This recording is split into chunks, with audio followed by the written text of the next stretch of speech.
Konbanwa, Stephen Dace. Hello again. So I'm still here, Tokyo. This is just the day before the start of the first round, so that's going to be tomorrow. Today there was things like the opening ceremony. We got like the first pairing done. We did that in the Neon Kin. So we kind of like had breakfast. We met in the reception, and then we all walked over to the Neon Kin. It's only about like a 10-15 minute walk away. Though it's quite warm in Tokyo at the moment. I think it was like 28 degrees or something today. And we're kind of in like semi-formal attire usually during the day today, and I think kind of formal from tomorrow onwards. So it's going to be warm. So I think basically the buildings are air conditioned and things, but yeah, walking around outside is like even now at about 9 p.m. it's still like 22 degrees. So I'm absolutely sweating. Today we basically had the first thing we did when we arrived at the Neon Kin was we played a goodwill match against Japanese amateur players. So I think it was like the top 20, say, players in the tournament played with Insei. So like Go students essentially to studying to be professional at the Neon Kin. And then, depending on your rank, I think you were playing different people from like, it could have been like elementary school kids, it could have been like just Go enthusiasts of all different ages. So I played like a 2-stone handicap game against a 3Q. So I can probably show you that game later. I'll edit this together some way. And then, so that match was good. I spoiler was I won that game. And then we had the opening ceremony. So the opening ceremony, there's a lot of kind of introducing different officials and getting to know like who's going to be the referees, and they had like a history kind of slideshow or video just like about kind of Go in Japan over the last 100 years, because it's also this centennial event. So they also showed us the first round of pairings, so I'll try and edit this in, but I'm playing Lithuania. It's a 4-dan player, so that's my first round. Is going to be fairly difficult actually, so yeah, I'll try my best. I'm not exactly sure what I'm going to do now. I have some time this evening, so I'll either just find more people to play Go with. There's a room in the hotel, or I don't know, do some study and review some games and things. Yeah, so the Neon Kin also has a bookshop, so I got like a couple of things. I got this just like a little pocket Sumigo book, like 200 problems, like kind of easy enough things, just nice warm-ups. There's this one which are kind of like fundamental life and death shapes.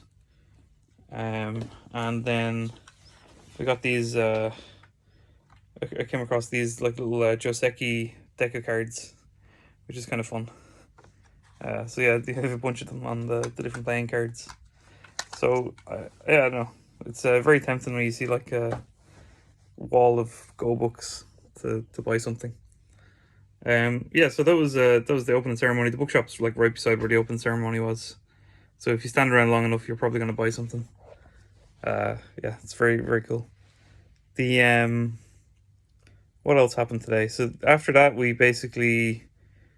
got to watch Takamiya Masaki and Otake Hideo play a show match. So that was commented by Ichiriki Ryo and Michael Rebent. So they were just like playing off in the corner, and Antti Torman was uploading the game online, I think. And yeah, they just played through some variations. The game was actually very cool as well. It's fairly kind of complicated fighting, like a Sanren-sei type position that Takamiya played. And yeah, it was just really kind of interesting to watch.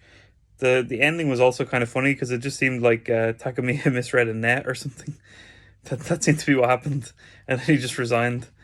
And there was a couple other things he said as well, that he was just like he played this Atari. I don't know if I'll find the game. If I find the game, I'll show it. But he played this like Atari that basically turned one of his corner shapes from being a seki to just being a bent 4. And I don't know, there's just something like mildly refreshing about like top players that like still like some of these things can happen, so it's kind of fun. Yeah, it was a really interesting game though. After that, basically, we played this Super Rengo match. So they divided all of the participants up into like 4 groups of 15, and we got to play professionals in a Rengo. And the way that kind of worked was, you played 5 moves, uh, and then everyone kind of shifted along tables, and then next person plays 5 moves, next person plays 5 moves. So actually, our group was Group D, and we actually played 2 professionals. Like they did a kind of a Rengo between them where they played, 1 move each, and we took 5 moves in a row. So there was kind of some consistency with like maybe your plan. But then, after like 15 people take 5 moves, the board is just completely different. It's like a different game. You're like thrown into like the middle of a game. With no kind of, well, you can kind of keep up with it. We were putting stones on a board in between. There was a lot of boards around. But yeah, it was played very fast. And I think they were very generous. Like I think they let us win by like 2 points or something. The 2 professionals, because yeah, they definitely could have went a lot harder and killed some things. And even at points, they were just being like really nice and kind of like, yeah, I would defend that group. Maybe don't play there. It's a bit dangerous. So yeah, they were being quite nice to us actually in the Rengo match. Possibly, I heard with Group C, like, maybe the other professional would have tried to do the same, except it got into such a big fight that there wasn't so much of an opportunity to be nice. I think things just got killed. So yeah, and then after that, basically went out for food, got some beers and then back to the hotel. So now it's just to decide what to do for the evening. Basically, probably play some more Go or maybe go for a wander. Depends on what mood I'm in, and whether I feel like it'll help to study before playing this Forlan, or should I just be kind of relaxed and no pressure really, because I'm not expected to win. So if I just turn up and play whatever I'm in the mood for, that's also a possible option. So okay, this is a game I just played yesterday, just for kind of fun, kind of a warm-up game. I recorded going through this game earlier, but yeah, apparently I didn't realize I didn't have my microphone on, so I'll just go back through it again kind of quickly. So I played against the guy from Georgia. So again, this is just kind of for fun. So, and he's kind of testing out some opening. So he likes to play this 5-4 point. I played this attachment and then this cut. I just captured the 2 stones. And I was kind of sure that this didn't really feel like an amazing result, especially given the whole board. But I think the AI still seems to think it's fine. And I think my opponent probably knew this one. He's played it quite fast, so. Then I tried to just play something a bit simpler down on the top side, because I'm still not so sure about the bottom result. So, yeah, so he's approaching and he's going for this really kind of big Moyo strategy somewhere. So I kind of trying to make like some small living groups to reduce, and somewhat keep things a little bit simple.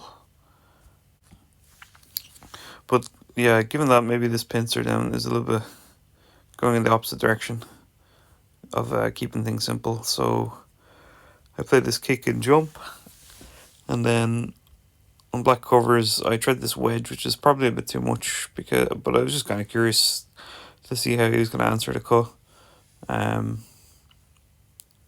So he just extends, and then I think at this point then it wasn't so bad, but and maybe it helps that he kind of answers this move in the center. I get to kind of squeeze and defend my shape in the center, and I think black still kind of needs a move to live, so he plays this clamp, but he's kind of exchanging these outside moves first. So at some point maybe the move order is going to be a bit wrong, but anyway, there's a point where I just take these 2 stones, and I think this is kind of like one of about 2 kind of big swings in the game where it thought black was winning if they played the right move, but they didn't. So black blocks here at A, but apparently they should push through and connect here, and then there's this cutting point here in the center, but also white's not alive on the top, so I think this is supposed to be good for black. So he blocks here, and then I get to kind of start this kind of capture and race. So I take away white's possibility of making two eyes, and okay, I have to play here, and he can kind of push and cut, but he doesn't actually cut, he just gives it up. And then goes to attack the top group.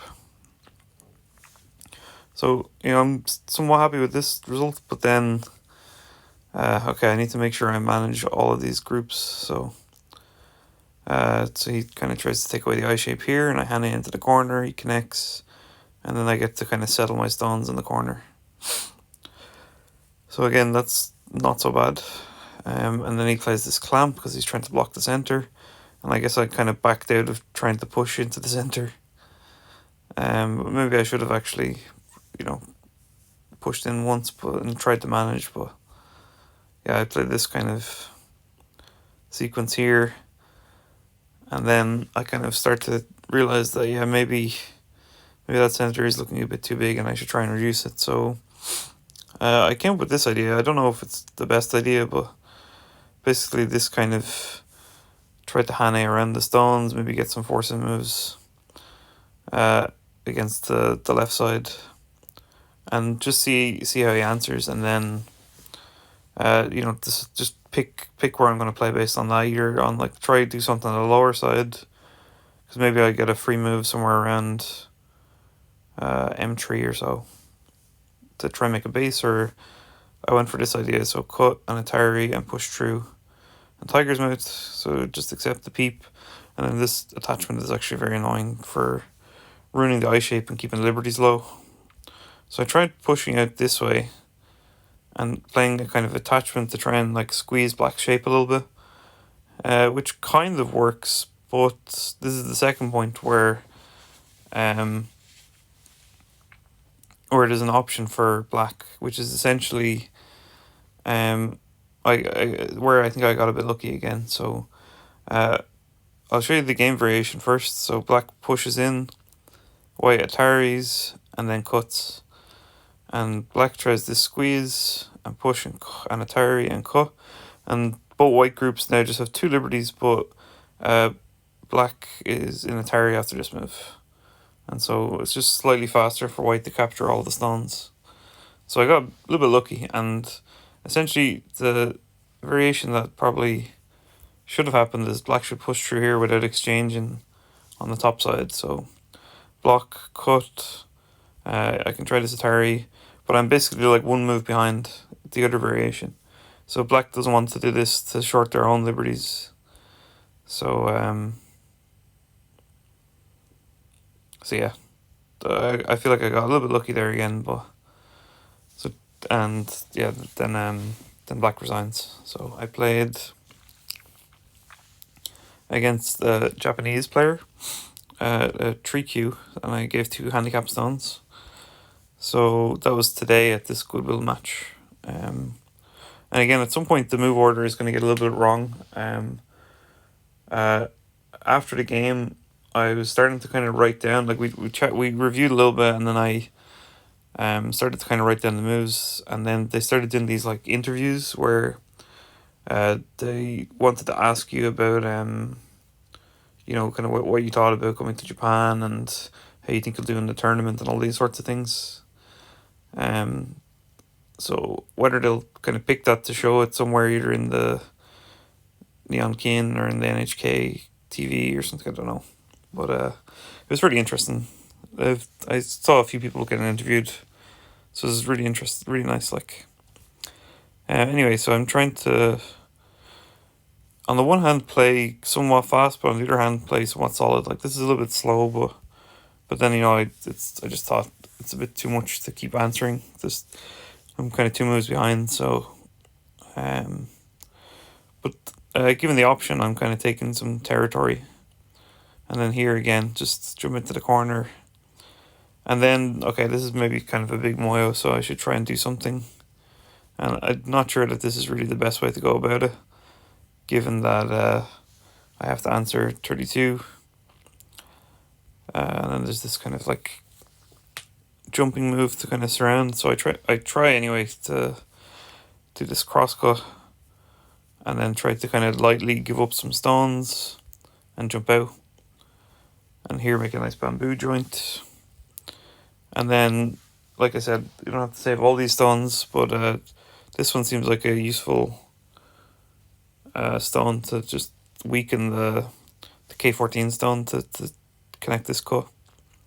So I got maybe a little bit lucky that black is playing a bit too solid.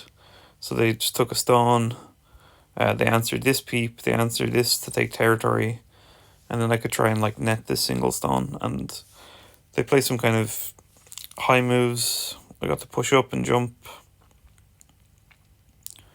I got the kick. And yeah, at some point I keep getting to play a lot of big looking points. Some kind of endgame looking moves. I do have to take care a little bit of the group in the centre, especially because there's a lot of black stones around. But yeah, again, I'm kind of not like there's probably chances for black to do something, but I'm trying to just stay as solid as possible. And I got like another really big endgame looking move here where it's like just saving all of the white stones. Again, I don't know what the best order is, but the game was roughly something like this. I tried some kind of attach and thought better of cutting, given that the C10 stone looks a bit weak after this. And then I just played some kind of endgame to try and stay connected. And probably this move was earlier, but I just don't know when, because I remember kind of coming back to playing here. And then black tries to kind of reduce this side, and I think even tries to try and live on the bottom side, but it's just a bit too tight. Like there's too many white stones around. So again, there's some kind of end game. I think I connect the 3 stones. This possibly happened earlier. This kind of Hane, like maybe this even happened before the right side. I don't remember exactly, but I do remember that black didn't defend here on the side S11. And I think because they didn't see that there's this kind of liberty shortage, so if you keep running out the stone, they just get captured on the side. So then after that point, they resigned. So that was an interesting game. I tried to just kind of stay as solid as possible, and just keep taking points and see if that could eventually put me ahead. So I'll just show quickly this game between Takehiro and Takamiya Misaki, the kind of legend match that was being played as well. So Takamiya plays star points, and then after his approach, start the Senrensei. So I think there was a kind of a joke about Takamiya still playing star points, and then taking 4 star points by playing the shoulder hit. And kind of a joke just about he probably won't get all the star points, but like D16 or something. But it's then they play this kind of Joseki, which I think they mentioned that maybe the AI doesn't like, but for human players it's completely fine. So then jump and slide. I think this looks kind of maybe more like an older variation or something, but it's really interesting. And then this peep I thought was kind of cool. So apparently the idea was black is going to defend the right side, but they're going to see how white answers the peep first. So the game goes like this. So it just connects and then just another 1 point jump. But, not like this. White could have also played the peep and a bamboo. And then maybe black might defend like this instead. So that was kind of an interesting point. And then, yeah, they're just talking about black making kind of nice shape. And then white plays this peep to then curl around with the knight's move. This kind of pressing move. And then some kind of fun looking shape with the 5 black stones. And then black turns to make territory on the left side. Or aim, that'll be black's aim. And so this is what black is trying to do with this, but white just resists this by going down. Black jumps into the corner, white jumps out, and black tries to make a living shape in the corner. So this move is what I was mentioning was one of the Ataris that actually changes the status of the corner shape. So the game goes like this, and if we just say around here, If white actually wants to kill the corner, they can start with this A18 move, and if black goes down, you go here. If black again tries to make the eye space really big, then this move is Sente, and you can make an eye inside. Or the other option is if black tries to, take away white's move at B18, white can Hane and then make this bend 4. So, but yeah, so whether white can actually do this depends on how white's outside groups are. So like the left and the right aren't alive. And there was like this sequence about how it would take very long, like say some kind of clamp. If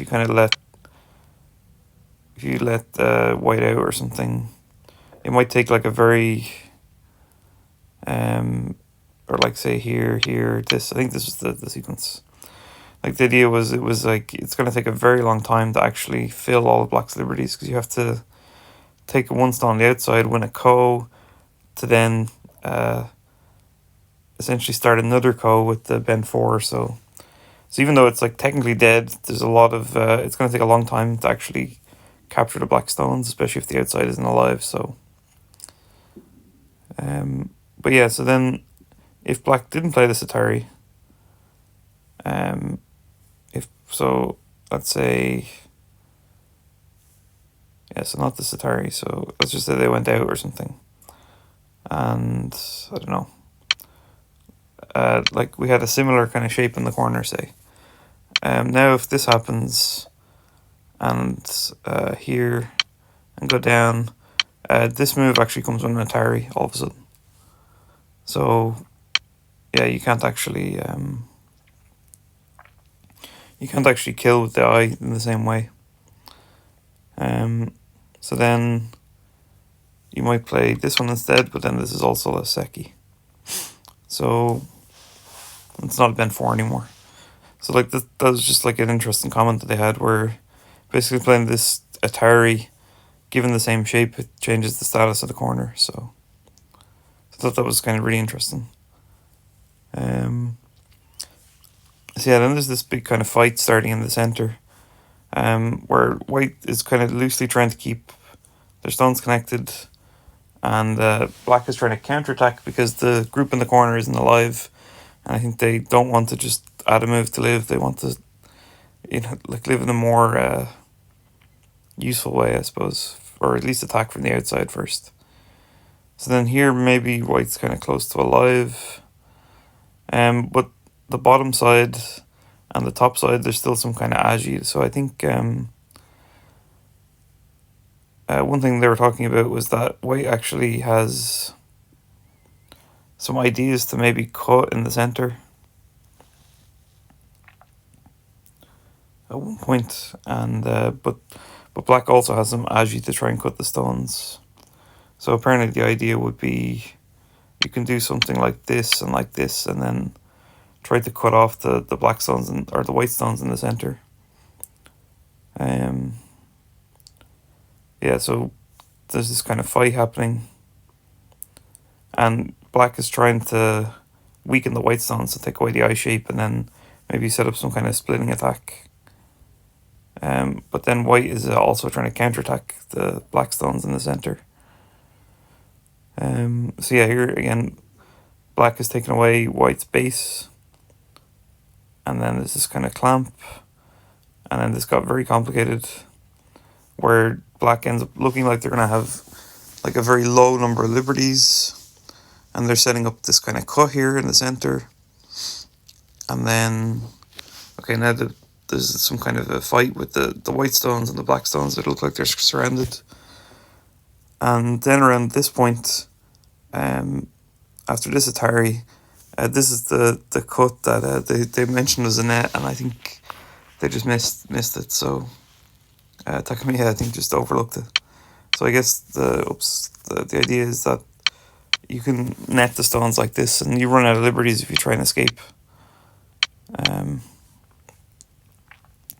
So yeah, I think he just resigned at this point. And same like here, there might be some kind of throw in and squeeze, but again, you can't do anything with the low liberties. I didn't really look at the game much more after they said it was resigned, but maybe there's some ideas, like maybe you can try some kind of cut or something, but yeah, I don't know. That's just where the game ended back here. So that was kind of fun, and then they kind of talked a little bit. So the game's on YouTube if you want to have a look at it.